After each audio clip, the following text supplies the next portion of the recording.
Chapter 4 The Hound of Baskervilles. We picked up Lestrade, police inspector, at the railway station and arrived at Baskerville Hall. Slowly, we walked across the moon in the moonlight until we reached the path leading to Merripit House. I could feel the tension as we walked with the cold wind on our faces and dark empty spaces on either side. My God, it doesn't seem a very cheerful place, said Lestrade with a shiver. We moved silently and carefully until Holmes stopped us when we were about 200 yards from the house. This will do, he said. We can hide behind these rocks. Watson, you know the place. Creep forward quietly and see what they are doing. I cautiously moved down the path till I could look through the window. There were two men in the room, Sir Henry and Stapleton. They were sitting on either side of the round table, with coffee and wine in front of them. Stapleton was talking animatedly, but Sir Henry looked pale. You say the lady is not there? Holmes asked, when I had told them what I had seen. Yes, and there is no light in the other room except the kitchen. A dense, white fog hung over the Grimpen Mire and was slowly moving in our direction. Upset my plan. But it's already 10 o'clock. Our success and Sir Henry's life depend on his coming out before the fog is over the path. As the fog moved towards the house, Holmes dropped on his knees and put his ear to the ground. Thank heavens! I think I hear him coming. The sound of quick steps broke the silence. The steps grew louder, and through the fog we saw the man we were waiting for. He walked swiftly along the path, passing close to where we were hiding, and quickly moved on. As he walked, he kept looking uneasily over his shoulders. Hiss, said Holmes suddenly, and I heard the sharp click of a revolver. Look out, it's coming. We stared into the fog, and then I saw Holmes' lips part in amazement, while Lestrade gave a yell of terror. I was frozen by the sight of a dreadful shape which came leaping towards us. It was an enormous coal-black hound, but such a hound human eyes had never seen. Fire burst from its mouth, its eyes glowed, and its jaws were outlined in a flickering flame. It seemed like a hound from hell. With long hounds, the huge creature was leaping down the track, following hard upon the footsteps of Sir Henry.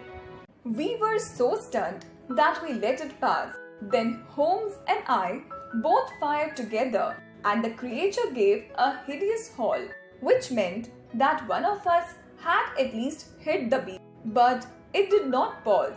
Far away on the path, we saw Sir Henry looking back, his face white in the moonlight, his hands raised in horror. That cry of pain from the hound had blown all our fears to the wind. If we could wound it, we could kill it. I have never seen a man run as Holmes ran that day. Ahead of us, we heard Sir Henry scream and the deep roar of the hound. I was in time to see the beast spring upon its victim, hurl him to the ground, and reach for his throat. But the next instant, Holmes had emptied his revolver into the creature.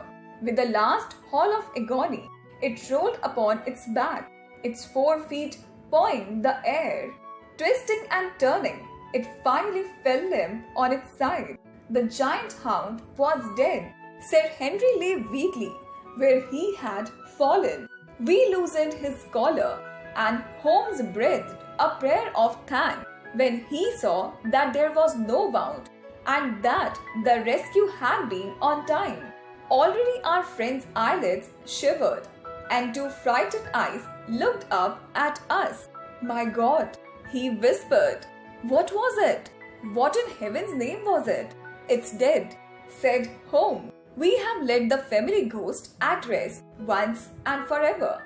In sheer size and strength, It was a terrible creature which lay stretched before us.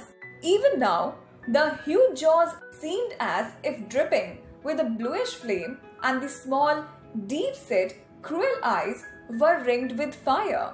I touched its jaws, and as I held up my fingers, they gleamed in the darkness. Phosphorus, I said, cleverly prepared to have no smell, as it would have interfered with the beast's sense of smell.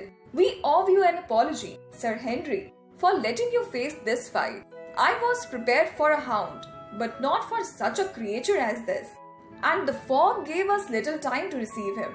You saved my life, but not before putting you in danger first. Are you strong enough to stand? He staggered to his feet, but he was still pale and trembling. No more adventures do, said Hound.